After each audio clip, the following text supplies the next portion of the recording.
할렐루야. 아멘. 우리 좌우에 계신 분들에게 한번 인사합니다. 너무 잘 오셨습니다. 예, 감사합니다. 자, 오늘 말씀은 조금 이제 무거운 내용일 수 있는데 정말로 우리가 꼭 알아야 할 필요가 있는 내용입니다. 제목이 뭐냐면 죽음 그 이후에 대한 내용입니다. 자, 우리 밭갈기 한번 같이 한번 읽어볼게요. 하나님 없이는 시작. 하나님 없는 영원한 멸망에서 구해 주신 것을 이해하고 감사하게 된다. 자, 오늘 내용들을 통하여 우리가 어떤 결과를 가져야 하느냐, 목표가 뭐냐라고 하는 것인데, 결국은 우리를 구원하셨다라고 하는 것에 대한 확실한 이해예요. 자, 그리고 그것으로 말미암아 뭐 할 수 있다? 감사할 수 있다라고 하는 것이죠. 자, 두 번째 같이 한번 읽겠습니다. 시작. 세상이 아니라 영원의 소망을 두게 된다. 우리가 어디에 소망을 둬야 하느냐라고 하는 것에 대한 내용이겠죠. 자, 그래서 밑에 내용을 보면, 자, 우리 모두는 우리 인생의 끝에 대하여 궁금해한다. 우리에게 시간이 얼마나 남았으며 어떤 상황에서 죽을 것이며, 자, 구체적으로 어떤 죽음을 맞게 될 것인지 등을 궁금해한다. 자, 성경은 우리 삶의 끝에 대해 분명한 사실을 이해하고 있으며, 자, 우리 모두는 그것을 어떻게 해야 된다? 알아야만 한다라고 하는 거예요. 자, 그 사실들이 자, 다시 말하면 우리가 삶의 끝에 대하여 어떻게 아느냐라고 하는 것이 어떤 영향을 미치느냐? 우리가 오늘을 사는 방식과 내일을 보는 방식에 영향을 미치게 될 것이기 때문이다라는 거죠. 그래서 죽음에 대하여, 그리고 죽음 이후에 대하여 우리가 어떻게 아느냐라고 하는 것이 지금 현재와 더불어 미래를 바라보는 우리의 태도에도 큰 영향을 미친다라고 하는 거죠. 자, 이 장에서는 성경이 지옥에 대해 무엇이라고 말하고 있는지를 보고, 자, 다음 장에서는 천국에 대해 이야기할 것이다. 자, 나쁜 소식을 먼저 듣는 게 좋지 않을까?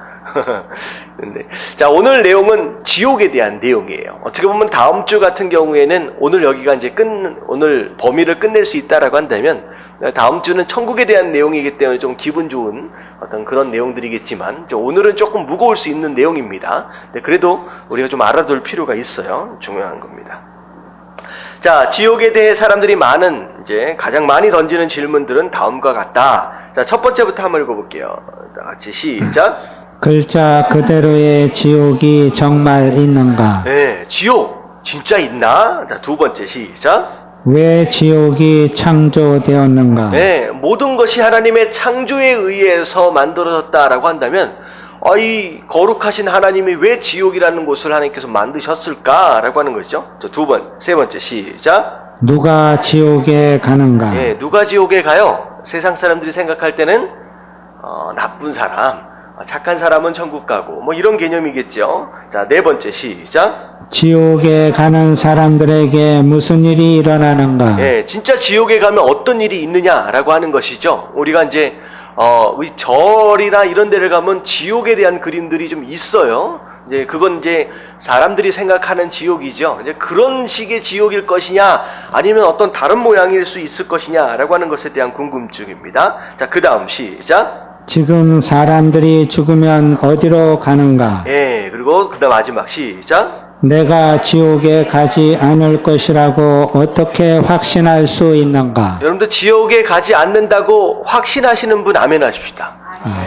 예, 여기서 좀 애매해지면 이상한 거죠. 혹시나 나 지옥 가면 어떻게 해야 되지? 이런 확신이 지금 애매하게 없다라고 한다면 좀 오늘 말씀을 통하여 다시 한번 정리를 할 수 있으면 좋겠습니다. 자, 질문들이 몇 가지가 좀 나오는데 하나하나 질문에 대한 대답들을 좀 해볼게요. 자, 첫 번째 질문 다 같이 시작.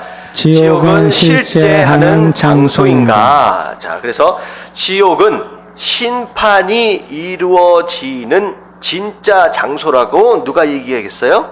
예수님께서 가르치셨습니다.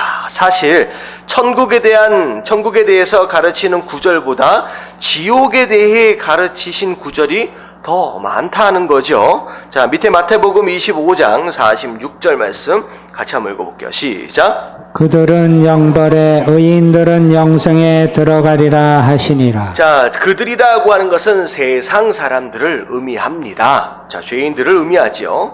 자, 그들은 영원한 벌이 있을 것이고, 자, 의인들은 영원한 생명이 있을 것이다 라고 분명히 영벌과 영생을 예수님께서 구별하셨다라고 하는 것이죠. 자, 그리고 밑에 요한복음 5장 24, 28, 29절을 보면, 자, 내가 진실로 진실로 너희에게 이르노니 내 말을 듣고 또 나 보내신 이를 믿는 자는 뭘 얻었다? 영생을 얻었고 심판에 이르지 아니하나니, 사망에서 어디로? 생명으로 옮겼느니라 라고 말씀하고 계세요. 자, 근데 그 다음에 보니까 무덤 속에 있는 자가 다 그의 음성을 들을 때가 오나니, 자, 무덤 속에 있는 사람은 죽은 사람이에요? 살아있는 사람이에요? 네, 죽어 있는 사람이 무덤 안에 있겠지요. 그래서 무덤 속에 있는 자는 이미 육신의 죽음을 경험한 자들이 언젠가 누구의 음성? 이건 예수님의 음성입니다. 예수님의 음성을 들을 때가 오는데, 자, 그 음성을 들을 때에 어떤 일이 벌어지느냐? 선한 일을 행한 자는 어떻게 부활한다? 생명의 부활로 깨어나고, 자, 악한 일을 행한 자는 어떻게 해요? 심판의 부활로 나올 것이다 라고 분명히 두 종류의 사람을 구별하고 계신다라고 하는 것이죠. 자, 의인과 죄인, 그리고 선을 행한 자와 악을 행한 자, 그래서 그들의 부활마저도 심지어 같은 육신의 죽음을 경험하고 무덤에 같이 똑같이 들어가 있다라고 할지라도 전혀 다른 부활을 경험할 것이다 라고 지금 이야기를 하고 있습니다. 자, 그래서 성경은 모든 인류가 통과해야만 할 심판의 때를 이야기한다. 그리고 그 심판의 때는 불의한 자들로부터 의인들을 구별해 내는 때라고 말씀하고 계신다라는 거죠. 자, 여기서 우리가 조금 알아야 할 내용이 뭐냐면 종말에 대한 내용입니다. 종말. 자, 언제 종말이 임할 것이냐라고 하는 것인데, 사실은 이 종말은 이제 두 가지로 이제 우리가 나눠서 생각할 수 있어요. 하나는 개인적인 종말과 우주적인 종말입니다. 첫 번째가 개인적인 종말, 두 번째가 우주적인 종말이죠. 그러면 개인적인 종말은 어떤 종말이에요? 죽음이죠. 지금 여기 앞에 나와 있는 것처럼 무덤 속에 있는 자들, 그들은 육신적인 개인적인 죽음을 경험하는 것을 통하여 종말을 경험하게 된 거죠. 자, 근데 우주적인 종말은 뭐예요? 나중에 예수님께서 이 땅을 심판하러 오실 때에 함께 모든 우주의 만물들이 함께 경험하게 되는 그런 종말의 때를 의미합니다. 자, 이 내용은 어떻게 보면 오늘 말씀 그 이후에, 천국에 대한 말씀 그 이후에 마지막 내용에서 좀 나오게 될 텐데, 자, 우리 개인적인 죽음과 죽음에 대한 것과 우주적인 종말에 대해서 조금 우리가 잠깐 짚어보고 넘어가겠습니다. 자, 그래서 결국은 심판의 때가 오면 불의한 자들 가운데 의인들을 구별하실 때가 분명히 있다라고 말씀하고 계신다는 거죠. 자, 밑에 표를 보면, 자, 마태복음에 나와 있는 내용이에요. 자, 우리가 다음 주서부터 우리가 마태복음 강해를 시작할 텐데, 그때 제가 이제 자세한 내용들을 좀 말씀을 좀 더 드리겠습니다. 근데 자, 마태복음에 보면 천국에 대하여 예수님께서 말씀을 하시면서, 자, 세 가지 비유가 나와요. 자, 첫 번째가 마태복음 13장 47절부터 51절까지 나오는 내용은 무슨 내용이 나오냐? 물고기를 가려내는 그물이 나옵니다. 자, 그물이 있어요. 자, 물고기들을 이렇게 모으는데 그물이 사용되어지는데, 자, 물고기들을 다 잡아들이는 것이 아니라, 자, 물고기들 가운데 좋은 것들이 있다는 거예요. 좋은 것들이 있으면 좋은 것은 그릇에다가 담아낼 것이고, 자, 좋지 못한 거, 못된 것이 있으면 어떻게 하겠다고 말씀하셨느냐? 내어 던져 버리겠다라고 말씀하시는 거예요. 자, 이게 바로 어떻게 보면 이 세상 사람들이 이제 물고기로 비유되어지는 거죠. 그 가운데 좋은 것들이 있어서 그릇에 담아내어질 만한 것들이 있는가 하면, 심지어 반대로 얘기하면 못된 것들이 있어서, 잘못된 것들이 있어서 어떻게 될 것이 있다? 던져버릴 것들이 있다라고 분명히 말씀하고 계신다는 거죠. 자, 그리고 마태복음 25장 31절부터 46절까지 보면, 자, 뭐하고 뭐가 나와요? 자, 양하고 염소가 나와요. 자, 양하고 염소가 나오는데, 양하고 염소를 목자가 어떻게 한다? 구별한다라고 하는 거예요. 근데 사실 여러분들 양 보신 적 있어요? 한국에서 양 보기는 쉽지 않습니다. 양을 실제로 보기는 쉽지 않아요. 근데 염소는 동네 시골에 가면 뭐 이게 나무에 이렇게 막 메어져 있잖아요. 염소는 많이 봐요. 근데 우리가 생각하는 양의 모습과 염소의 모습을 우리가 잘 보면 너무나도 달라 보이잖아요. 일단 뭐가 달라요? 이 뿔 모양새도 그렇지만 털 난 정도가 다르잖아요. 근데 근동지방에 봐보면 양하고 염소하고 구별이 잘 안 된대요. 이 털 난 정도를 가지고 비교를 한다라고 한다면 털을 그냥 다 깎아놓고 보면요 똑같이 생겼대요. 그래서 양하고 염소를 우리가 생각할 때는 굳이 뭘 구별하려고 할까라고 생각할 수 있지만, 근동지방에서 살아보신 분들은 이걸 구별한다라고 하는 것에 대한 의미를 안다라고 하는 것이죠. 그냥 맨눈으로 봐서는 잘 구별이 안 된다는 거예요. 애매모호하다는 거죠. 근데 하나님께서는 예수님 뭐라고 말씀하시냐? 그냥 육안으로 볼 때는 비슷비슷해 보이지만 분명히 그 안에는 구별되어진, 거룩하게 구별되어지는 양의 사람들이 있고, 또 어떤 종류의 사람이 있다? 염소 같은 사람들이 분명히 있다라고 말씀을 하시는 거예요. 자, 마태복음 13장 24절부터 30절에 보면, 자, 뭐가 있어요? 가라지와 곡식을 가르는 추수가 나온다라고 하는 거죠. 자, 가라지와 곡식 자랄 때는 너무나도 비슷해 보입니다. 혹시 벼농사 하는 데서 피 뽑아 보신 적 있어요? 제가 대학생 때 피 뽑으려고 농활이라 그러잖아요. 가가지고 열심히 피를 뽑는데 뭐만 자꾸 뽑았냐면 벼만 자꾸 뽑았어요. 그래서 한참 혼났는데, 이게 맨 처음에 처음 보는 사람들은 잘 구별이 안 가요. 그래서 비슷비슷해요. 하지만 마지막 심판 때 어떻게 보면 가라지가 옆에 붙어서 알곡이 자라는 걸 계속 방해를 하는데, 예수님 뭐라고 말씀하세요? 자, 그때 빨리 뽑았으면 좋겠는데 뽑아라, 뽑지 마라. 뽑지 말래요. 언제 뽑을 것이다? 심판의 때에 나중에 뽑을 때가 올 것이다 라고 말씀을 하시는 거죠. 그래서 거기 보면 분명히 심겨져 있는 것들은 사람들이에요. 하지만 그 가운데 추수되어질 만한 알곡들이 있는가 하면 뽑아서 버려야 할 분명히 가라지가 있다라고 분명히 구분해서 말씀하고 계십니다.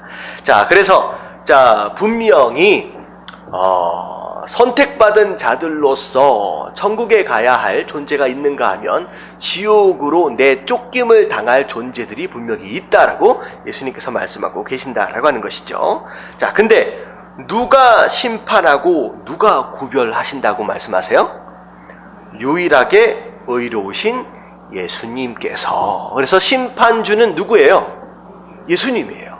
예수님께서 이것들을 구별해 내시겠다는 거죠. 쓸만한 물고기와 좋지 않은 물고기, 그리고 양과 염소를 구별하시는 분도 예수님이시고 가라지와 곡식을 구별하시는 분도 예수님이다라는 거예요. 그래서 자, 사도행전 17장 31절 같이 한번 읽어봅니다. 시작. 이는 정하신 사람으로 하여금 천하를 공의로 심판할 날을 작정하시고 이에 그를 죽은 자 가운데서 다시 살리신 것으로. 자, 이는 정하신 사람으로 하여금, 자, 누구를 얘기하는 거예요? 예수님을 얘기를 하는 거죠. 그래서 정하신 사람으로 하여금 천하를 공의로 심판하도록 할 것이다. 자, 그래서 그를 죽은 자 가운데서 다시 살리신 것이다 라는 거죠. 그래서 자, 위에 나와 있는 정하신 사람은 밑에 나와 있는 그와 동일한 인물입니다. 그래서 자, 부활을 경험하신 죽은 자 가운데서 다시 살아나신 분이 누굽니까? 예수 그리스도입니다. 그래서 그분이 심판하기로 결정되어진 바로 그 심판주, 바로 예수 그리스도가 된다라고 하는 것이죠. 그래서 예수님께서 그것을 구별하실 분이다 하는 거예요. 자, 두 번째 질문이 뭐냐면 지옥은 왜 창조되었는가? 자, 세상 사람들이 하는 오해들 가운데 큰 한 오해들 가운데 하나죠. 이 선하신 하나님이다라고 하는 분이 왜 지옥이라고 하는 것을 만들어 놓고 자기 말 안 듣는다고 해서, 자기 말씀에 순종하지 않는다라고 해서 너희는 다 지옥에 가라라고 하는 그런 하나님이 있다라고 한다면 과연 그 하나님을 어떻게 선한 하나님이라고 얘기할 수 있겠느냐? 이런 오해들이 있다는 거죠. 근데 중요한 건 뭐냐면, 자, 첫 번째 나와 있는 것을 보면 지옥은 원래 인간이 아니라, 자, 누굴 위해 창조되었어요? 네, 사단과 귀신을 위해서 창조된 장소입니다. 자, 이것에 대한 오해가 있다는 거죠. 우리는 이거 제가 설교 때 자주 말씀을 드려서 우리는 이것에 대한 오해는 없어요. 자, 사람을 위해 만들어진 장소가 아니에요. 말 안 듣는 사람들을 가둬놓거나 버리기 위해서 쓰여지는 그런 장소로 만들어진 게 아니라 사단과 귀신을 위해서 창조되었습니다. 그게 마태복음 25장 41절에 나와요. 다 같이 한번 읽어볼게요. 시작. 또 왼편에 있는 자들에게 이르시되 저주를 받은 자들아 나를 떠나 마귀와 그 사자들을 위하여 예비된 영원한 불에 들어가라. 자, 왼편에 있는 자들은 어쨌든 성경 안에서는 오른쪽에 있는 자는 거룩하게 구별된 자들입니다. 왼쪽은 별로 안 좋은 의미로 쓰여지는 방향이에요. 근데 왼쪽에 있는 자들이다라고 하는 것은 예수님과 상관이 없는 자들, 죄인들을 의미하는 거예요. 자, 그 사람들에게 뭐라고 얘기하느냐? 저주를 받을 자들아, 나를 떠나라. 근데 어디로 가라? 영원한 불로 들어가라. 여기가 어디예요? 지옥인데, 자, 그 지옥에 대해서 뭐라고 설명하고 있어요? 마귀와 그의 사자들을 위해서 예비된 그 지옥으로 가라는 거죠. 결국은 이 지옥은 처음 만들어진 목적 자체가 누굴 위한 것이다? 마귀와 그의 사자들, 그들을 위해서 준비되어진 장소였다라고 하는 것이죠. 자, 그래서 밑에를 보면, 자, 이 천사, 사자들은 사단이 하늘에서 하나님을 대항하는 반역을 했을 때 사단을 따르는 자들이다. 자, 그들은 또한 귀신들로 불려진다. 또는 악한 영으로도 불려지지요. 그래서 사단의 직책이 천사장이었잖아요.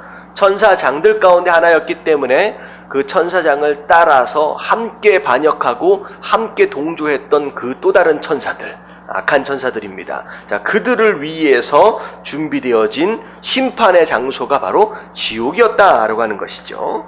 자, 그리고 두 번째 오해가 뭐냐면, 자, 많은 사람들은 그렇다고 한다면 마귀나 사자들을 위해서 준비되어진 영원한 불이다라고 한다면 그 절에 보면 지옥의 모습이 나와요. 근데 거기를 보면 혹시 기억나세요? 누가 고통을 당하고 있어요? 사람들이 막 고통을 당하고 있는데 그 고통을 주고 있는 존재가 누구예요? 이게 삼지창 같이 그런 거 들고 있는 도깨비들, 악한 영들이 막 고통을 주고 있잖아요. 그러니까 그게 아니라는 거예요. 그러니까 지옥이라고 하는 장소는 어떤 존재가 어떤 존재를 괴롭게 하는 장소가 아니에요. 무슨 내용인지 아시겠죠?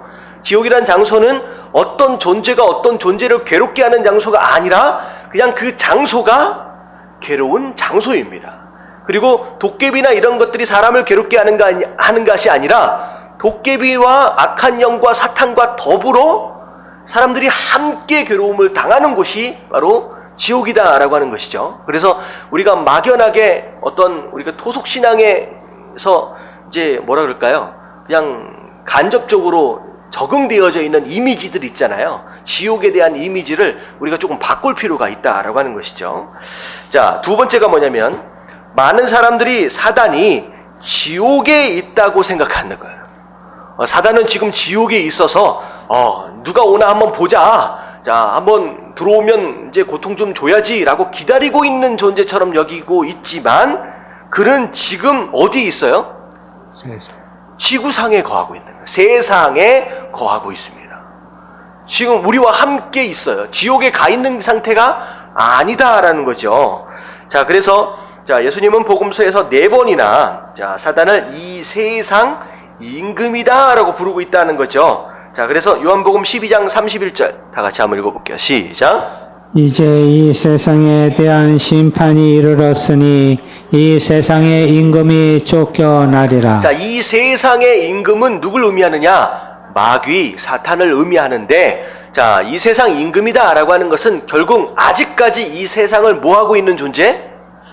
다스리고 있는 존재, 영향력을 주고 있는 존재, 바로 그것을 의미한다는 거죠. 그래서 아직 마귀가 지옥에 가서 기다리고 있는 상태가 아니라 우리 주변에 이 세상을 다스리고 있는 존재로 함께 존재하고 있다라고 하는 것입니다.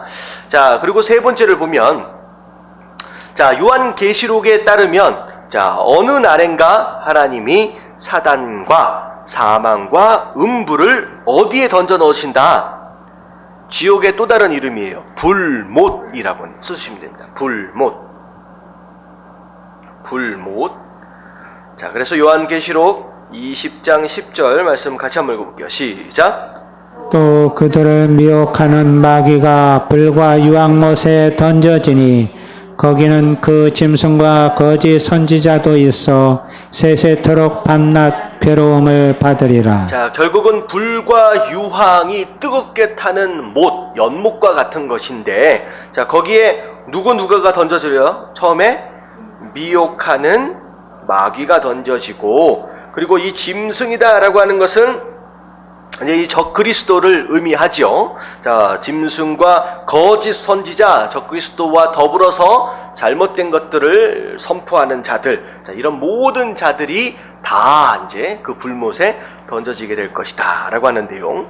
자, 그리고 이 불못이라고 하는 내용이 요한계시록 20장 14절에 분명히 또 나와 있습니다. 다 같이 시작. 사망과 음부도 불못에 던져지니 이것은 둘째 사망 곧 불못이라. 자, 어떻게 사망과 음부, 그러니까 사람이나 어떤 그 짐승이나 마귀가 불못에 던져진다라고 하는 것은 이해가 좀 돼요. 근데 어떻게 사망이 던져질 수 있느냐라는 거죠. 또 음부라고 하는 것은 음부를 보통 뭐하고 같이 섞어서 써요? 지옥하고 같이 섞어서 쓰잖아요. 근데 이 음부에 대해서도 뒤에서 좀 더 설명을 좀 드리도록 하겠습니다. 근데 이런 것들이 어떻게 다 던져지게 될 것이냐, 이렇게 생각하시면 됩니다. 마지막 심판 때 불못에 던져질 것들은 어떤 존재들이 다 던져지게 될 것이냐? 하나님 안에 속해 있지 않은 모든 것들이 다 던져지게 되는 거예요. 자, 그 안에 사망이 하나님 앞에 속해 있습니까? 아니죠. 사망은 하나님 안에 속해 있는 것은 영생이에요. 영원한 생명입니다. 사망은 하나님하고 상관이 없는 존재예요. 그렇기 때문에 하나님과 상관이 없는 모든 존재가 마치 보따리 하나에 딱 싸지는 것처럼 다 몰아가지고 이 불못에 지옥에 던져지게 된다라고 하는 거예요. 자, 무슨 내용인지 아시겠죠? 자, 그래서 심지어 사망과 음부까지도 불못에 다 던져지게 되는데, 자, 이걸 뭐라고 부른다? 둘째 사망이라고 부른다라는 거죠. 둘째 사망, 그리고 또 곧 불못이다. 자, 둘째 사망. 그러면 첫째 사망은 뭐예요? 네, 첫째 사망이 바로 육신적인 죽음이에요. 자, 첫째 사망이 육신적인 죽음이고, 자, 둘째 사망은 심판입니다. 심판 때에 결국은 알곡과 가라지, 좋은 것과 나쁜 것, 양과 염소로 분리되어져서 거룩하게 구별되어진 것들만, 하나님께 속한 것들만 하나님이 딱 데리고 가시고, 그 제외 나머지 것들은 불못으로 다 던져지게 된다라고 하는 그런 내용입니다. 자, 그래서 지옥은 왜 창조되었는가? 누굴 위해 창조된 거예요? 네, 사단과 마귀와 귀신들을 위한 것이다. 사람을 위한 것이 아니었다라고 하는 것이죠. 자, 근데 사람을 위해서 만들어진 것이 지옥이 아닌데 누가 지옥에 가게 되느냐라고 하는 것에 대한 내용입니다. 자, 다음 장 넘어가면, 자, 누가 지옥에 가느냐라고 했을 때 일반적으로 세상 사람들이 아는 개념, 자, 누가 지옥에 가요? 나쁜 사람. 착한 사람과 나쁜 사람이 있죠, 세상 사람에. 근데 나쁜 사람이 가는 곳이 지옥이다라고 막연하게 좀 생각을 하고 있는데 그렇지는 않지요. 자, 밑에 보면 지옥은 사단과 그의 귀신들을 위해 창조되었기 때문에 그들은 마땅히 가는 거예요. 자, 근데 중요한 건 뭐냐면 그들만이 영원한 지옥에 있는 것이 아니라는 거죠. 그들만 가는 것이 아니에요. 자, 모든 사람이 결국 직면해야 할 사실이 있는데, 자, 첫 번째 같이 한번 읽어볼게요. 시작. 우리 모두는 하나님 없는 지옥에서 영원히 살 수밖에 없었다. 자, 지옥을 우리가 아까 처음에 앞에서 본 것처럼 불, 못, 고통이 있는 곳 이렇게 생각할 수 있어요. 근데 지옥은 아주 간단하게 1차적인 부분만을 생각해서 본다라고 한다면 지옥은 누가 계시지 않는 곳이에요. 예, 하나님이 계시지 않는 곳이 그냥 지옥입니다. 천국이 그러면 반대로 천국은 뭐예요? 하나님이 계신 곳이 천국이에요. 그러니까 지옥과 천국을 막연하게 살기 너무 좋은 그런 곳이 천국이고 살기 너무 어려운 곳이 지옥이다라고 하는 개념으로 우리가 접근하기보다는 오히려 건강한 접근은 하나님이 계신 곳이 천국이에요. 하나님이 계시지 않는 곳이 지옥이에요. 그래서 어떻게 가나안 땅이 젖과 꿀이 흐르는 축복의 땅이 될 수 있느냐, 정말로 그 땅이 살기 좋은 땅이라서가 아니라 거기에 누가 계시기 때문에, 예, 하나님이 계시겠다고 약속하신 장소이기 때문에 거기가 축복의 땅이 되는 거예요. 사실은 가나안 땅보다는 어디가 더 살기 좋아요? 애굽의 나일강 주변이 훨씬 더 살기 좋습니다. 근데 하나님께서 애굽을 축복의 땅이라고 말씀하시지 않고 가나안을 축복의 땅이라고 말씀하시는 이유는 거기에 내가 있겠다, 내가 거기 있겠다라고 약속하셨기 때문이라는 거예요. 지옥과 천국도 마찬가지야. 첫 번째 접근은 지옥은 누가 계시지 않는 곳? 하나님이 계시지 않는 곳이다 라고 하는 것에서부터 시작이 되는 거죠. 자, 근데 자, 로마서 3장 23절 한번 같이 한번 읽어볼게요. 시작. 모든 사람이 죄를 범하였음에 하나님의 영광에 이르지 못하더니. 자, 모든 사람이 죄를 범하였다, 다 죄인이다, 다 나쁜 사람이다 라고 결론이 나버린 거죠. 자, 그래서 하나님의 영광에 이르지 못한다, 하나님과 함께 할 수 없다 라고 일단 전제가 되어버렸어요. 그렇다라고 한다면 일단 모든 사람은 어디로 갈 존재가 되어버린 거예요. 예, 하나님과 함께 할 수 있는 존재가 아니기 때문에 하나님이 없는 장소에 거할 수밖에 없다. 결국은 모든 사람은 지옥 갈 존재로 정해져 있는 상태가 된 거예요. 이 말씀에 근거해서 일단 전제 자체가. 근데 중요한 건 뭐냐면, 자, 그래서 누가 지옥에 가요?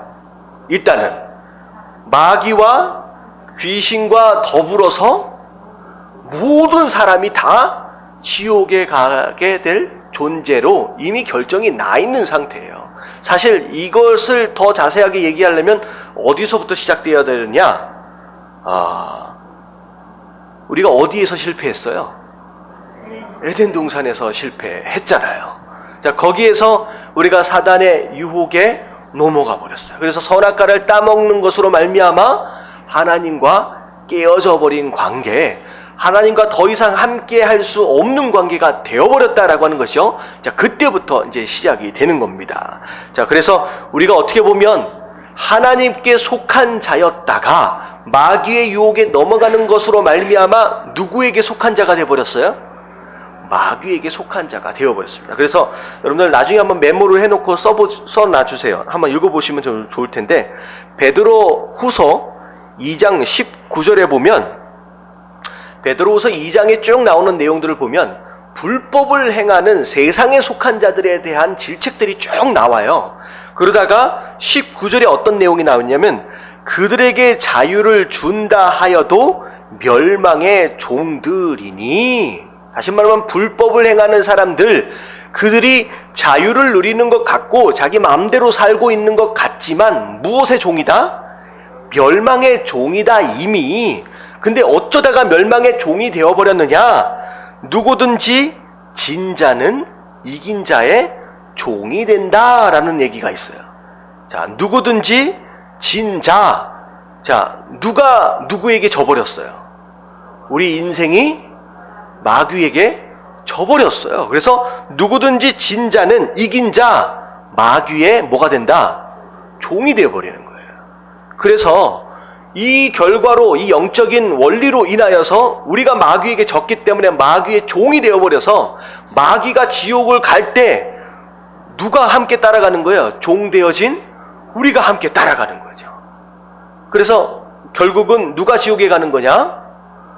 하나님과 상관이 없는 마귀에게 속한 모든 인생들이 다 지옥에 갈 수밖에 없게 되었다라고 하는 것이죠. 자, 그러나 자, 두 번째 같이 한번 읽어볼게요. 하나님과 시작.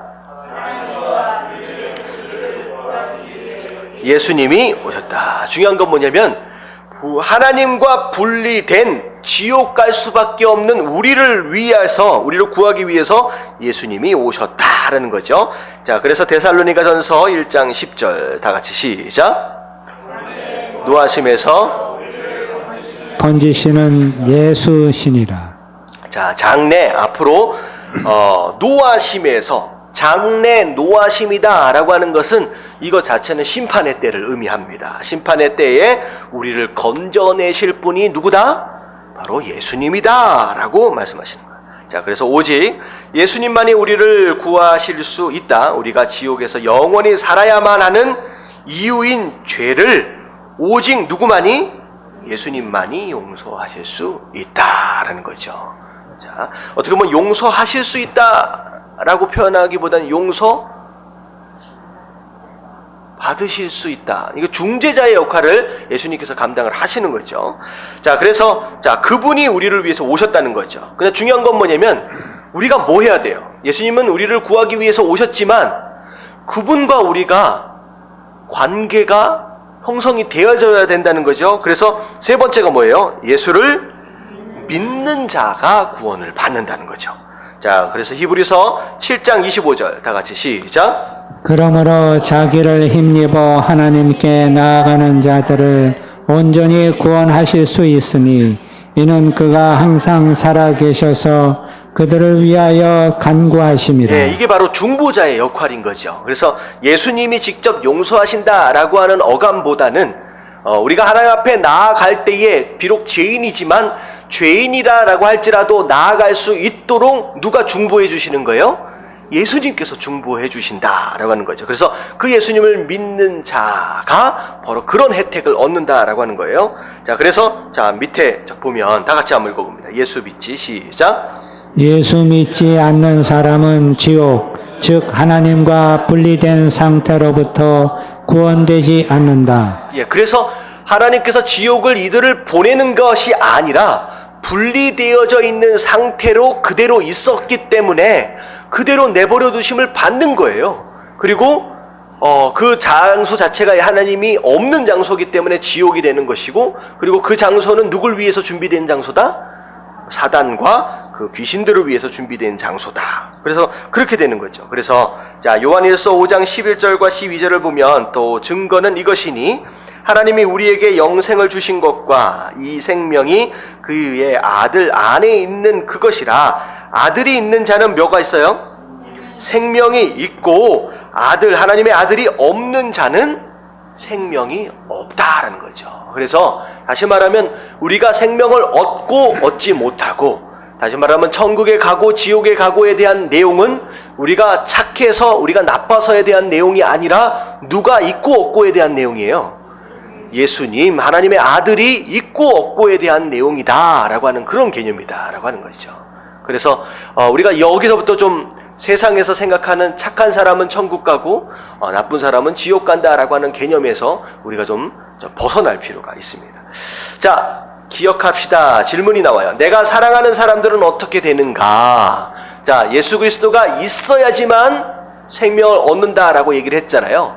자, 그렇다라고 한다면 우리 주변에 아직 예수님을 만나지 못하고 예수님을 얻지 못하는 자들이 있을 수 있다는 거죠. 그 가운데 내가 사랑하는 사람들, 우리의 가족, 우리의 자녀, 우리의 부모들 충분히 있을 수 있는데, 자, 어떻게 됐는지에 대해서 좀 설명을 합니다. 자, 같이 한번 읽어봅니다. 시작. 예수님의 은혜와 사랑을 믿어 지옥에서 구원된 우리는 사랑하는 사람들을 떠올리지 않을 수가 없다. 그들이 하나님과 분리되어 영원을 보낸다는 것은 생각만 해도 고통스러운 일이다. 예, 이거는 어떻게 보면 우리는 예수님을 얻어서 우리가 생명을 얻어서 천국 가게 되었다라고 한다면, 그렇지 못한 누군가가 있을 경우에는 그 사람은 예수님이 없는 것으로 말미암아 어디를 가는 거예요?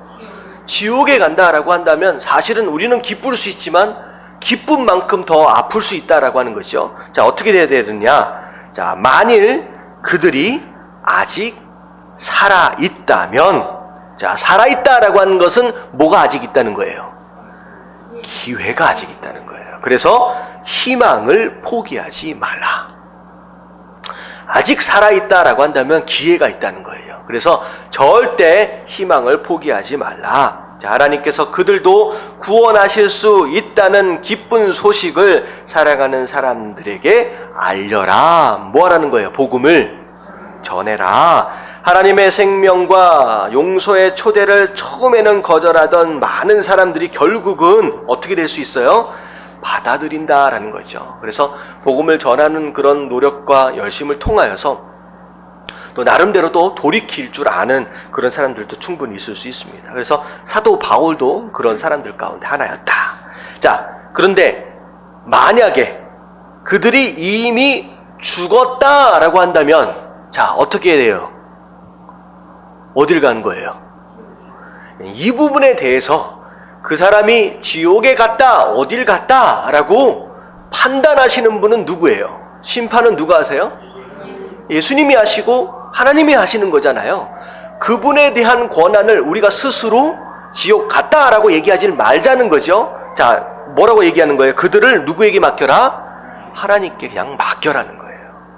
그것에 대한 심판도 하나님이 알아서 하시는 것이니까 우리가 그들이 어디 갔다 저기 갔다라고 우리 스스로 판단하기 전에 이미 죽은 자로서 우리가 그들의 영혼을 하나님께 맡길 수밖에 없다라는 거죠. 그래서 당신이 아닌 누가 재판장이에요? 하나님께서 재판장이심을 기억해야 한다. 당신이 바꿀 수 없는 것에 대하여 뭐 하지 말라? 걱정에 쌓여 있지 말라. 지옥 가게 생겼네, 어떻게 하지? 내가 걱정한다고 해서 지옥에 있는 사람이 천국에 갈 수 없잖아요. 근데 사실은 이 천주교에 가보면 좀 다른 개념을 또 가지고 있습니다. 천주교에 가보면 제가 장례식장에 천주교식의 장례식을 좀 가봤는데 일주일 동안 그 가족들이 죽은 자의 영혼을 위해서 기도해요. 그리고 이제 예배를 드리고 찬양을 하고 기도를 할 때 기도의 내용들이 뭐냐면 영혼이 올라갈 수 있도록 하는 그런 기도문들이 굉장히 많이 있더라고요. 그러니까 다시 말하면 이미 죽었는데 죽은 자가 누구의 기도를 통하여? 네, 아직 살아있는 자의 기도를 통하여 심지어 지옥에 가 있다라고 할지라도 마치 옮겨질 수 있는 것과 같은 그런 기도의 내용들을, 그런 예배를 드리더라고요. 근데 우리가 믿고 있는 성경 안에는 그런 내용 있어요, 없어요? 없어요. 살아있는 자의 기도를 통하여 지옥에 있다가 올라가고 뭐 그런 내용은 없습니다. 근데 하지만 그것에 대하여 우리가 어떤 행동을 취해야 되느냐? 우리가 재판장이 아니기 때문에 판단하지도 말고 뭐 하지도 말라? 걱정하지도 말고, 우리가 걱정한다고 어떻게 될 일이 아니잖아요. 누구에게 맡겨라? 하나님께 맡겨야 된다. 자, 그리고 오히려 아직 살아있는 사람들에게 소망을 나눠라. 죽은 자에 매여서 어떻게 하지 하고 있을 그 시간을 차라리 뭐 하는 데 써라는 거예요? 아직 살아있는 자들의 구원을 위해서 써라, 전도해라. 바로 그게 오히려 이제 의미 있는 시간이 될 수 있다는 거죠. 당신이 그리스도를 믿고 있다는 사실과 당신이 죽을 때 천국에 간다는 사실을 사랑하는 사람들에게 반드시 알려야 한다. 복음을 전해야 한다라고 하는 내용입니다. 자, 이게 이제 되게 어려운 게 뭐냐면 믿고 돌아가신 분들의 그 장례식에 입관 예배나 이럴 때 설교를 할 때는 굉장히 마음이 편하잖아요. 근데 믿지 않으신 분이에요. 근데 가족이 또 믿으시는 분이에요. 근데 장례식이나 입관 예배 때 설교를 부탁을 받게 되면 목사가 굉장히 어려워지잖아요. 이분이 어디에 갔다라고 얘기를 할 수가 없는데 그 상황 가운데서 목사가 안 믿었으니까 지옥 갔습니다 라고 얘기를 하면 그 장례식이 어떻게 되겠습니까? 굉장히 어려워지죠. 그래서 우리가 이제 목사가 되어질 때 이것에 대한 가이드라인이 있어요. 이 개념입니다. 절대 목사는 재판장이 아니다, 심판장이 아니다, 절대 판단하지 말라는 거예요. 그래, 그 영혼에 대해서는 하나님 앞에 맡겨라. 근데 중요한 건 뭐냐면 장례식에서 중요한 건 뭐예요? 죽은 자는 이미 어디로 가든지 결정이 이미 나버린 상태예요. 근데 중요한 건 뭐냐면 그 장례식에 죽은 자로 있는 자가 아니라 아직 살아있는 자로 참여한 자가 훨씬 더 중요한 거예요. 그래서 오히려 그 장례식이나 입관 예배의 설교는 누굴 위한 설교예요? 살아있는 자를 위한 설교입니다. 그 가운데 믿는 자들이 있다라고 한다면 다시금 그 죽음 앞에서 겸허하게 믿음을 세워갈 수 있는 기회가 되는 것이고, 만약에 믿지 않는 자들이 있다라고 한다면 죽음 앞에서 겸허해지지 않을 사람이 없거든요. 누구든 죽음 앞에 있는 사람들이니까. 그러니까 그런 사람들의 어떤 그런 부분들을 터치를 해서 복음 가운데로 인도해내는 것이 설교의 목적이다라고 하는 것이죠. 그래서 우리가 믿지 않는 자에 대한 죽음이나 이런 것들을 우리가 바라볼 때에 이런 지혜로움이 사실 필요합니다. 네, 제가 한번 말씀드린 것 같은데, 제가 이제 미국에 섬길 때 신승훈 목사님이 그런 얘기를 하셨대요. 아버지를 설득을 하려고 교회에 가자고 전도를 하려고 하는데 아버지가 그렇게 반대를 하시는데 어느 날인가 그런 질문을 하셨대요. 하도 그 아버지가 조상 섬기는 걸 그렇게 중요하게 생각하네. 아버지, 할아버지 제사를 다 챙겨가면서 그렇게 극진하게 조상들을 섬기는데 한 번은 어떤 질문을 했냐면, 그러면 우리 아버지, 네 할아버지, 우리 조상들이 어디 갔냐? 천국 갔냐? 지옥 갔냐? 라고 물어보시더래요. 그랬을 때 신승훈 목사님이 그때 뭐라고 말씀하셨냐면, 말씀에 의해서 보면 어디 간 거로 되는 거예요. 지옥 갔지요 라고 그냥 얘기를 하신 거예요. 그랬더니만 그 아버지 되시는 분이, 야, 그러면 나도 조상 따라서 지옥 갈란다, 더 이상 말하지 말라 라고 거기서 전도를 하다가 이야기가 끝나버렸다는 거예요. 그래서 우리 신승훈 목사님이 그때 그렇게 말했으면 안 되는 건데 어떻게 얘기해야 되는 거예요? 하나님께서 하실 것입니다. 저는 잘 모르겠습니다. 하나님께 맡겨드려야 된다는 거죠. 그러니까 무슨 얘기인지 아시겠죠? 이게 사실 현실적인 내용이에요. 여러분들 그런 경우들이 있잖아요. 그랬을 때 그런 질문 가운데 우리가 어떻게 대답해야 하느냐라고 하는 것에 대한 내용입니다. 자, 또 넘어갈게요. 자, 그 다음 질문. 지옥의 시작. 지옥에 가는 사람들에게 무슨 일이 일어나는가? 자, 도대체 지옥이 어떤 장소냐? 자, 성경은 지옥이 끝없는 괴로움, 번뇌, 고민의 장소라고 분명히 가르치고 있다라는 거죠. 자, 마태복음 25장 46절에 보면 이렇게 나와 있어요. 그들은 영벌에, 의인들은 영생에. 자, 중요한 단어가 뭐냐면 앞에 들어있는 영자라는 거예요. 이제 위에 뭐라고 얘기했어요? 곧 괴로움과 번뇌와 고민의 장소인데, 이 괴로움과 번뇌와 고민이 어떻다? 끝이 없다라는 거죠. 끝이 없다라는 것이 이제 지옥의 가장 중요한 특징 중에 하나입니다. 자, 그리고 그 다음 장을 넘어가서 보면, 자, 세 가지 괴로움이 있어요. 첫 번째는 감정적이고 관계적인 괴로움입니다. 자, 마태복음 8장 12절 같이 한번 읽어봅니다. 시작. 그 나라의 본 자손들은 바깥 어두운 데 쫓겨나 거기서 울며 이를 갈게 되리라. 자, 울며 이를 간다.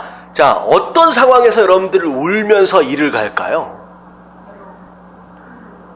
괴롭고 힘들 때 조금 더 구체적으로 괴로움을 좀 표현한다라고 한다면, 여러분 원통하고 분할 때 이를 갈면서 웁니다. 이 뭐에 대한 원통과 분통일까요? 이건 후회예요, 후회. 내가 그때 뭐 했어야 되는데, 믿었어야 하는데 라고 하는 것에 대한 원통함이에요. 후회입니다.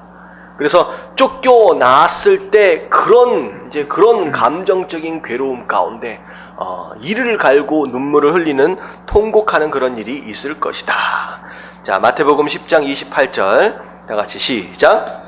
몸은 죽여도 영혼은 능히 죽이지 못하는 자들을 두려워하지 말고 오직 몸과 영혼을 능히 지옥에 멸하실 수 있는 이를 두려워하라. 네, 그래서 몸뿐만 아니라 우리의 영혼까지도 지옥에 던져진다, 죽는다, 이게 죽음이 아니죠. 이제 지옥에 멸하신다, 버림받는다라고 하는 그런 상황들, 이건 어떻게 보면 버림받음에 대한 괴로움이에요. 관계적 괴로움. 그래서 그 감정적이고 관계적인 그런 괴로움이 바로 지옥 가운데 있다라는 거. 자, 그리고 두 번째가 뭐냐면, 자, 어떤 괴로움? 육체적인 괴로움입니다. 자, 이게 육체적인 괴로움은, 자, 마태복음 9장 43절서부터 48절까지 내용을 보면, 자, 손이 범죄하면 그 손을 어떻게 하라? 찍어버려래요. 그리고 발이 범죄를 하면 그 발을 어떻게 하라? 찍어버리래요. 심지어 눈이 범죄하면 그 눈을 빼버려래요. 왜냐하면 오히려 병신의 모습, 그러니까 장애인의 모습으로 영생을 얻는 것이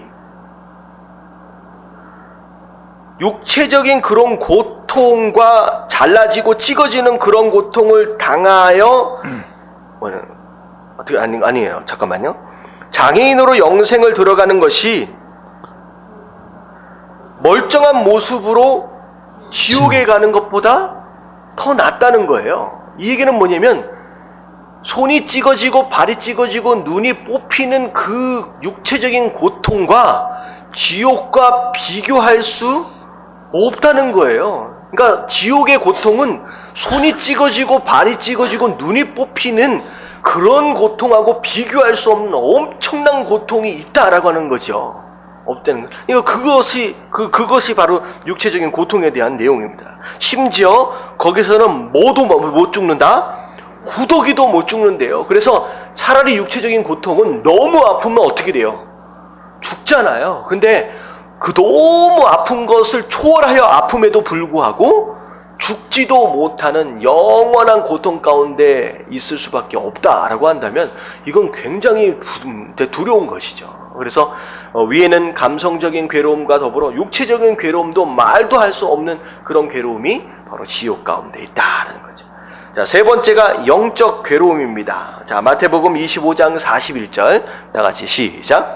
또 왼편에 있는 자들에게 이르시되 저주를 받은 자들아 나를 떠나 마귀와 그 사자들을 위하여 예비된 영원한 불에 들어가라. 자, 나를 떠나라. 자, 누구랑 분리가 되는 거예요?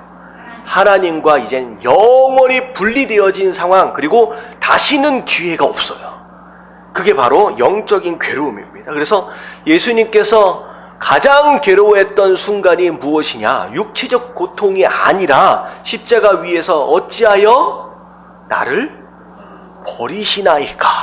그러니까 영적으로 분리되어져 버린 그 고통이 어떻게 보면 육체적 고통과 비교하여 볼 때 훨씬 더 괴로움일 수 있다라고 하는 것이죠. 그래서 데살로니가후서 1장 9절 말씀 보면 이런 자들은 주의 얼굴과 그의 힘의 영광을 떠날 것이다. 영원한 멸망의 형벌을 받을 것이다. 라고 해서 하나님과 완전히 분리되어지는 그런 상태, 그게 바로 영적 괴로움이다라는 거죠. 자, 지옥 어때요? 듣기만 해도 절대 가서는 안 될 장소. 큰일 나는 가면 뭐 그렇잖아요. 어쩌다가 오늘 아침에 샤워를 하다 보니까 왼쪽에서 두 번째 발가락에 발톱에 멍이 들었더라고요. 가만히 생각해 보니까 지난번에 미국에서 왔다 갔다 하다가 짐 치우다가 그럴 때 있잖아요. 가구를 그 모서리에 발끝이 팍 닿아가지고 하는 고통 혹시 당해본 적 있어요? 발등이 찍힌 것도 아니야. 그냥 멍 정도 드는 정도인데 아니 머리끝까지 머리털이 다 설 정도로 너무 아프더라고요. 여러분들 그 고통만 생각을 한다고 한다면 지옥 가서 버틸 수 있을까 싶은데 여러분, 그러는 게 아니라는 거예요. 여러분, 지옥은 진짜 끔찍한 장소라는 거죠. 근데 예수님을 소유하지 못하면 모든 인생이 다 그들을 갈 수밖에 없다라고 앞에서 얘기하고 있습니다. 자, 밑에를 보면 지금 사람들이 죽으면 어디로 가느냐? 자, 어떻게 가요? 어디로 가요? 지금 사람들이 죽으면. 신약 성경에 따르면 성도들은 즉시 하나님의 임재 안에서 몸의 부활과 천국의 영원한 기쁨을 기다린다. 자, 믿지 않는 사람들은 음부에 가서 형벌을 받으며 몸의 부활과 지옥에서의 최후의 심판을 기다리게 된다. 너무 간단한 사실이기 때문에 사람들은 오히려 더 많은 것을 알고 싶어 한다. 죽음과 최후 심판 사이에 중간 상태, 자, 장래 몸의 부활에 관해 사람들은 이러저러한 추측을 하기 시작했다. 이 과정에서 잘못된 가르침들이 있었다면, 자, 이에 대해 심도 있게 살펴보자 라고 했는데, 이게 40분이 되어서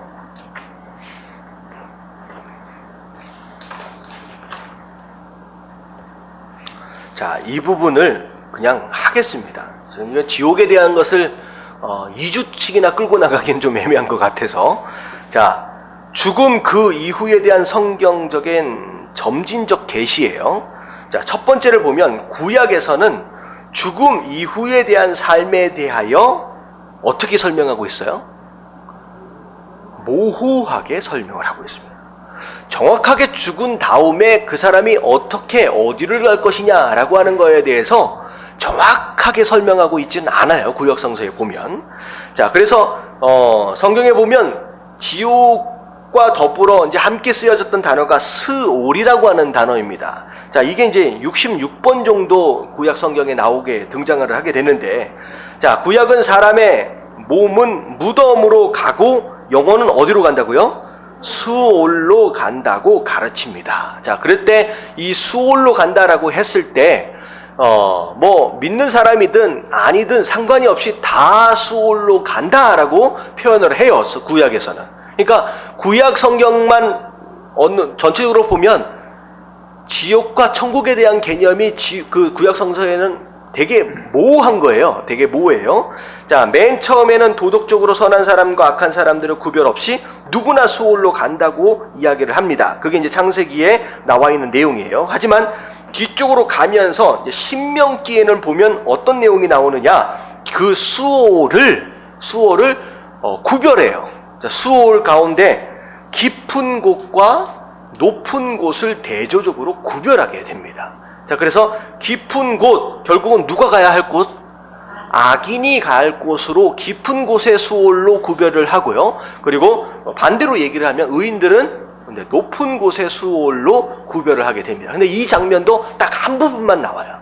그래서 어떻게 보면 구약 성경을 보면 수올이라고 되게 애매모호하면서 천국과 지옥을 정확하게 구분하지 않는 것 같은 느낌이 들죠. 근데 하지만 나중에 이게 보면 에녹 같은 경우하고 엘리야 같은 경우는 죽음을 맛보지 않고 그대로 이제 하나님이 데려가셨잖아요. 그러니까 하나님이 데려가셨다라고 하는 것은 어떤 의미예요? 그들이 누구와 함께 있다는 거예요? 하나님과 함께 있다. 하나님과 함께한 장소가 어디다? 천국이다라고 한다면 정확하게 지옥과 천국을 정확하게 명시하지 않지만 개념 정도만 이제 흔적이 이제 남아 있다라고 하는 것이죠. 자, 이제 이 천국과 지옥에 대한 개념이 어디에서 이제 굳혀지게 되느냐? 신약으로 넘어와서부터 이제 정확하게 이제 구별이 되어지게 됩니다. 자, 여기에서 지금 교재에서 나올 때는 신구약의 중간기라고 나와 있는데요. 자, 이 밑에 나와 있는 누가복음 16장 19절서부터 31절에 보면 이거 예수님께서 하신 말씀이에요. 예수님께서 지금 어떤 비유를 이제 설명을 하셨느냐?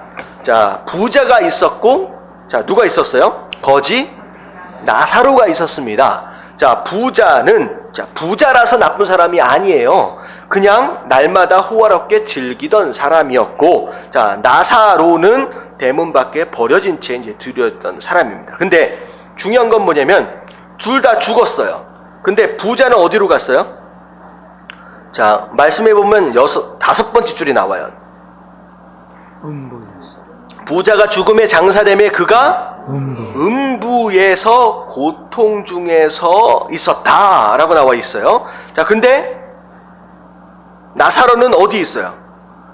아브라함과 그의 품에 있었다. 그러니까 아브라함 품에 나사로가 있었다라고 하는 것이죠. 자, 그래서 이렇게 보면 나중에 이 부자가 얘기를 하기를 너무 목마르니까 물 한 방울이라도 찍어가지고 내 혀를 좀 서늘하게 좀 해달라라고 하니까 뭐라고 해요? 너와 나 사이에는 뭐가 있다? 큰 구렁텅이가 있어서 서로 왕래할 수가 없다라고 얘기를 합니다. 그러니까 다시 말하면 죽은 다음에는 자, 사이를 왕래하거나 할 수 있는 기회가 있는 거예요, 없는 거예요? 없다라고 하는 것이죠. 자, 없다라고 하니까 이 부자가 뭐라 그래요? 내게 5 형제가 있다는 거죠. 그래서 죽었다가 이 나사로가 만약에 살아나면 가서 이야기를 해주면 혹시나 믿지 않겠느냐라고 했더니 이 아브라함이 뭐라 그래요? 이미 그들에게는 누가 있다는 거예요? 모세와 선지자들이 있다. 말씀이 있다라고 하는 거예요. 율법과 선지서, 말씀이 이미 있기 때문에 그 말씀을 듣고도 믿지 않는다라고 한다면 심지어 죽은 자가 살아난다라고 할지라도 믿지 않을 것이다 라고 해서 스토리가 끝납니다. 그래서 결국 이 말씀을 근거해서 볼 때 예수님 복음서 쪽으로 넘어와서부터는 예수님께서 분명히 수올이라고 애매하게 이제 뭐라 그럴까요? 애매하게 나와 있던 구약 성서와는 다르게 음부, 고통을 받는 음부와 아브라함 품, 다시 말하면 천국과를 분명히 이제 구별하시기 시작했다라고 하는 것이죠. 자, 좀 이해가 되시죠? 이제 그래서 신약으로 들어와서 이렇게 좀 변화가 됩니다.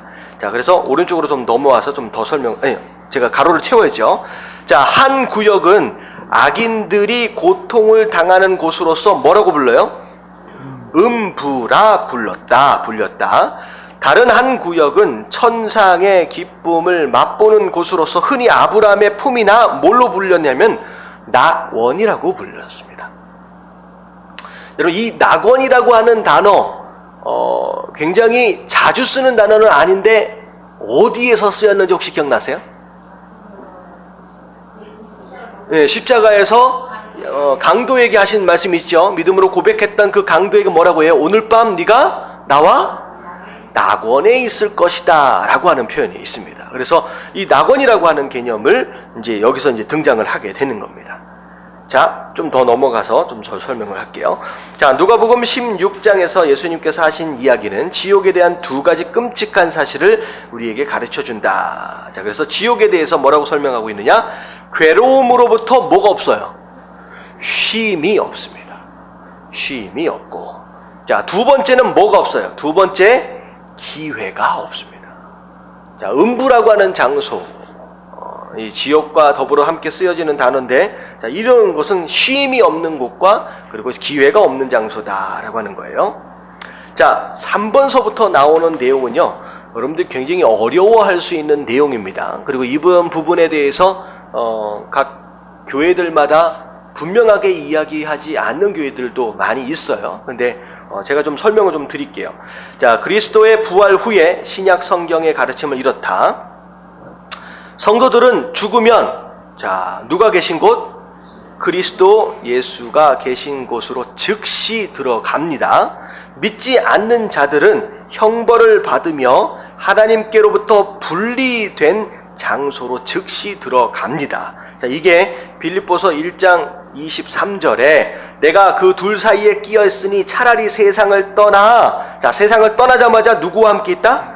그리스도와 함께 있는 것이 훨씬 더 좋은 일이지만 그렇게 하고 싶으나 누굴 위해서?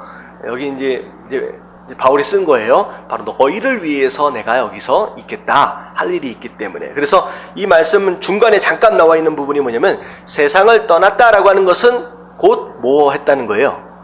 죽었다라고 하는 것이죠. 죽자마자 누구와 함께? 예수 그리스도와 함께 있겠다라고 하는 그런 개념입니다. 자, 근데 밑에를 보면 뭐라고 나와 있어요? 중간 상태와 몸에 부활이 있다는 거예요. 자, 이 중간 상태라고 하는 이 단어는 굉장히 민감한 단어입니다. 왜냐하면 마치 천주교에 보면 뭘 연상케 하는 단어예요? 연옥을 연상케 하는 단어입니다. 근데 그것과는 전혀 다른 개념의 단어예요. 제가 설명을 하겠습니다. 연옥은 특징이 뭐예요? 연옥의 특징이 뭐냐면 우리가 기독교가 그걸 받아들일 수가 없는 이유 중에 하나가 뭐냐면 연옥은 죽음 이후의 연옥이라고 하는 장소가 어떤 장소예요? 다시 천국에 올라갈 수 있는 뭐가 있는 장소로? 기회가 있는 장소예요. 하지만 그렇지 않아요. 우리는 죽으면 그 다음부터는 기회가 없어요.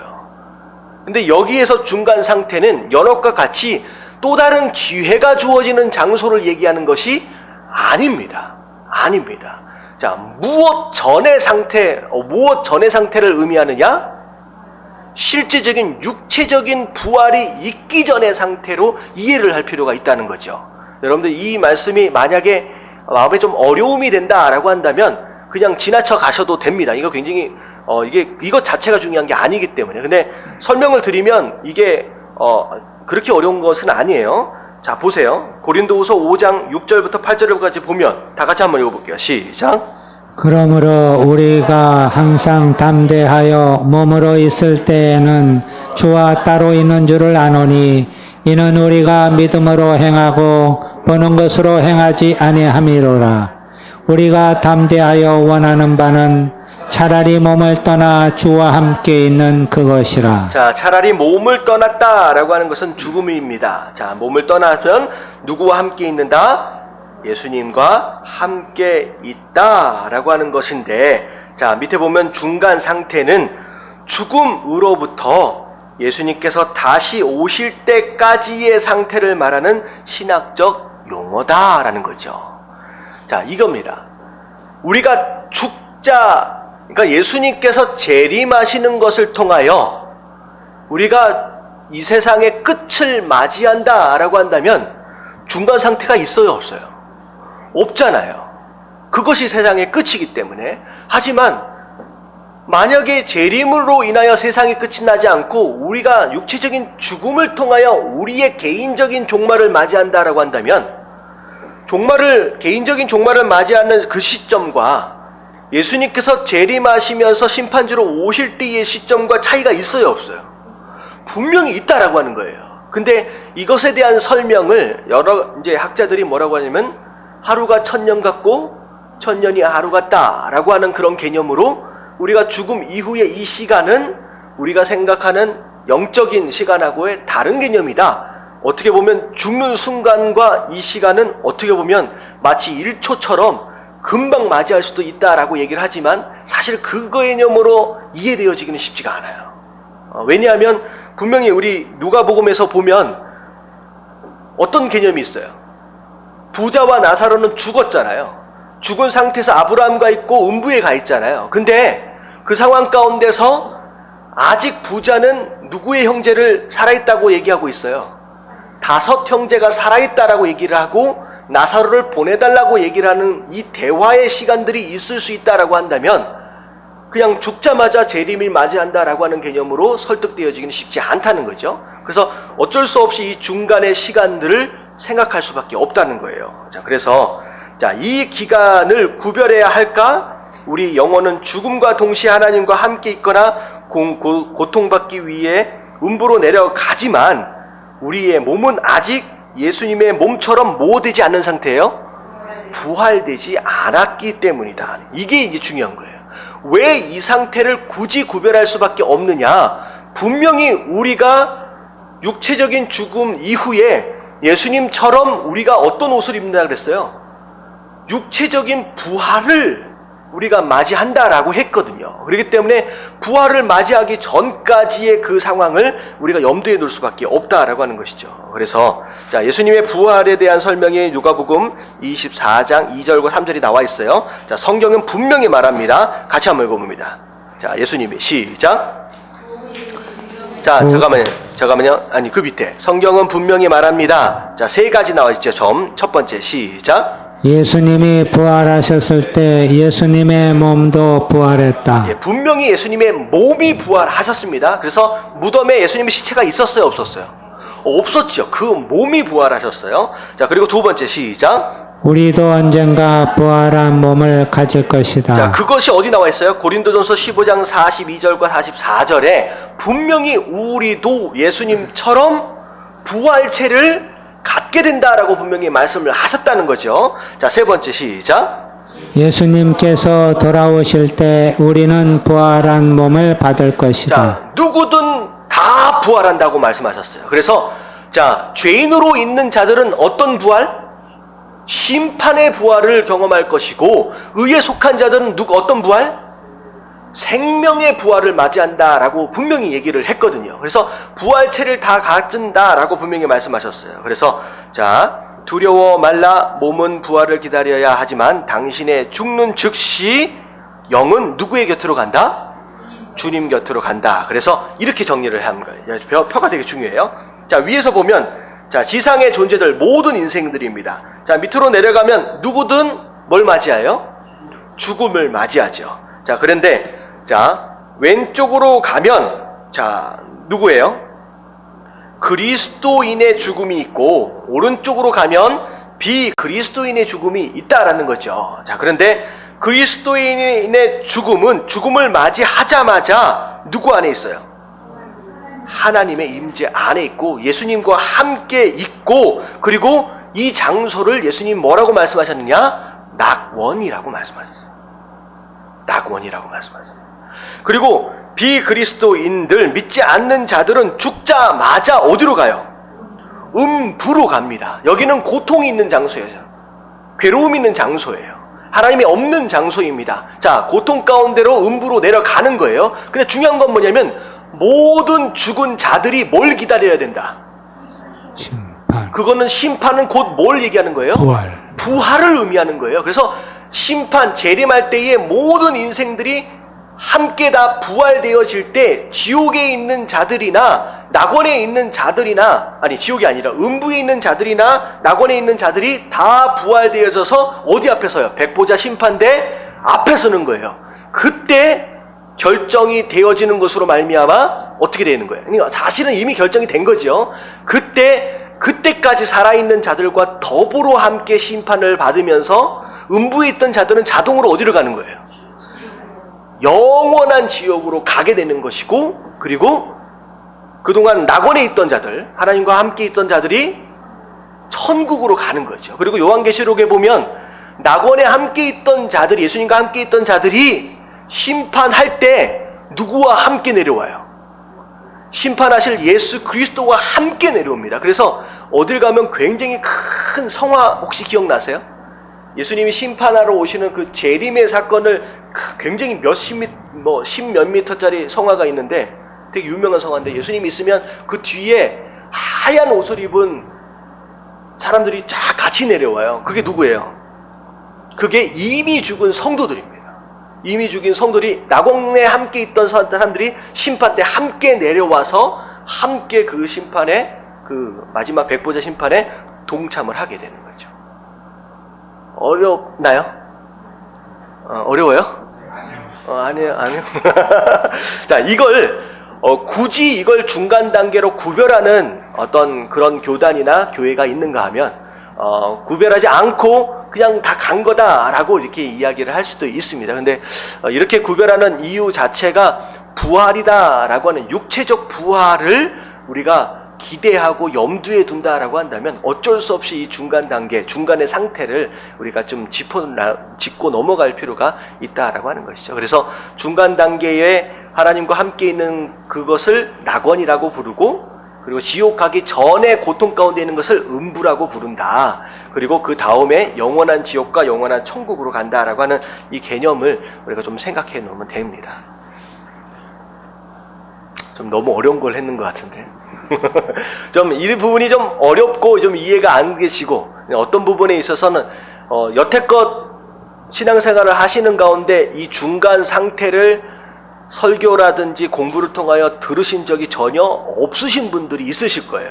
그래서 이게 받아들여지기 좀 어렵다라고 하시는 분들은 그냥 지나쳐가도 됩니다. 왜냐하면 뭐가 천국이고 뭐가 지옥이냐? 하나님이 함께 계시는 부분이 그걸 낙원이라고 얘기했든 천국이라고 얘기했든 그게 그냥 하나님 나라가 되는 거예요. 그분이 안 계시는 것이 음부라고 얘기했던 지옥이라고 얘기했던 그게 바로 고통의 장소가 심판의 장소가 된다라고 하는 그렇게 좀 설명을 하면 되겠죠. 자, 그 정도 이해하시면 되겠습니다. 그렇죠? 괜히 뭘 가르쳐 놓고 어려운 거 가르쳐 놓으면 제가 마음이 불편해져.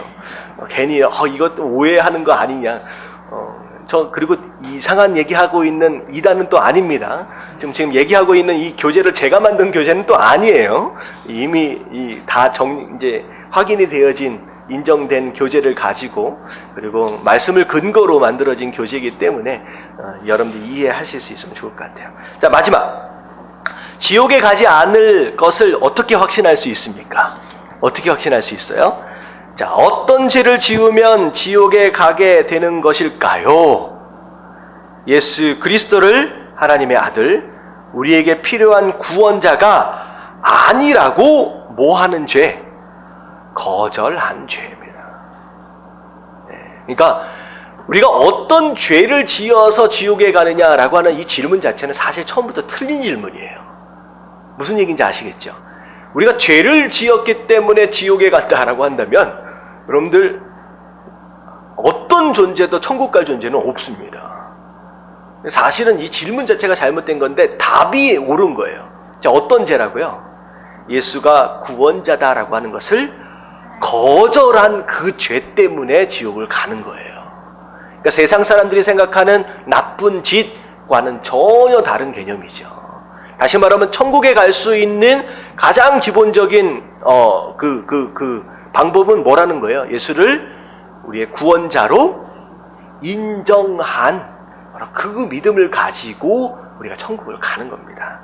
자, 그래서 요한복음 3장 16절서부터 18절까지의 내용, 다 아시는 내용이죠? 맨 밑에 보면 그를 믿는 자는 심판을 받지 아니하는 것이요 믿지 아니하는 자는 다 같이 시작. 하나님의 독생자의 이름을 믿지 아니함으로 벌써 심판을 받은 것입니다. 자, 어떻게 심판을 받는다? 믿지 않는 것으로 말미암아 심판을 받는 것입니다. 자, 그래서 기억하라. 만일 당신이 이 땅에서 하나님과 분리되어 살기로 결정한다면 죽음 후에도 어떤 상태가 되는 거예요? 하나님과 분리되어 살게 될 것이다. 바로 거기가 어디예요? 지옥입니다. 그러나 만일 당신이 이 땅에서 예수를 통해 하나님과 관계를 맺는다면 당신은 죽음 후에도 하나님과 함께 살게 될 것이다. 바로 여기가 어디예요? 천국입니다. 자, 천국과 지옥에 대한 개념이 어떻게 보면 이 마지막 문장으로 깔끔하게 정리가 된 것 같아요. 그래서 지옥은 한 번쯤 갈 만한 곳이 아니에요. 한 번쯤이 아니라 가면 끝장입니다. 정말로 가면 안 되는 것인데 우리는 이미 예수 그리스도를 구원자로 인정한 자로서 믿는 자로서 우리와는 상관이 없는 장소지만 중요한 건 뭐냐면 아직도 우리 주변에 우리가 사랑하는 사람들 가운데 예수 그리스도를 알지 못하는 자들이 있다. 그들이 아직 살아있다라고 한다면 포기하지 말자라는 거죠. 그래서 그들을 위해서 기도하고 우리가 뭐 해야 된다? 내가 만난 예수 그리스도를 전할 줄 아는 저와 여러분들 되시길 주님의 이름으로 축원합니다. 네. 자, 오늘은 좀 무거운 내용이었는데 다음에는 뭐에 대한 내용이에요? 천국에 대한 내용입니다. 자, 천국에 대한 잘못된 환상을 가지고 있는 사람들이 있어요. 특별히 외국 같은 경우에는 천국 가면 뭐 하고 있는 것 같아요? 천국에 대한 이상한 그림들이 있어요. 구름이 있고 거기에 앉아가지고 하프를 타는 모습. 여러분, 이같이 이게 천국인 것처럼 오해를 하고 있는 경우도 있다라고 하는 것입니다. 근데 우리가 천국에 대해서도 다음 주에 자세하게 좀 알아보도록 하겠습니다. 자, 기도할게요. 하나님 감사합니다. 우리가 지옥에 대하여 배우면서 정말 우리가 구원받은 이 은혜와 이 축복이 얼마나 큰 축복인지 하나님 다시 한번 깨닫게 하심을 감사합니다. 하나님 이 구원에 대하여 하나님 정말 어느 때든지 하나님 앞에 감사할 줄 아는 하나님 그런 성도들이 될 수 있도록 인도하여 주시옵시고, 하나님 이 지옥이라는 장소가 어떤 장소인지 알지 못하고 어떻게 가는 곳인지도 알지 못하는 가운데 그렇게 살아가고 있는 주변의 많은 사람들, 하나님 우리가 오늘 이 말씀을 통하여 우리가 해야 할 일이 있는 줄 또 배웠사오니 하나님 그들을 위해서 복음을 전하는 자들이 되게 하여 주시옵시고, 그들을 위해서 기도할 수 있는 사람들 될 수 있도록 인도하여 주시옵소서. 우리에게 예수 그리스도를 허락하시고 귀한 복음을 우리에게 선물로 주심을 감사드리오며 이 모든 말씀 우리 주 예수 그리스도의 이름으로 기도드리옵나이다. 아멘.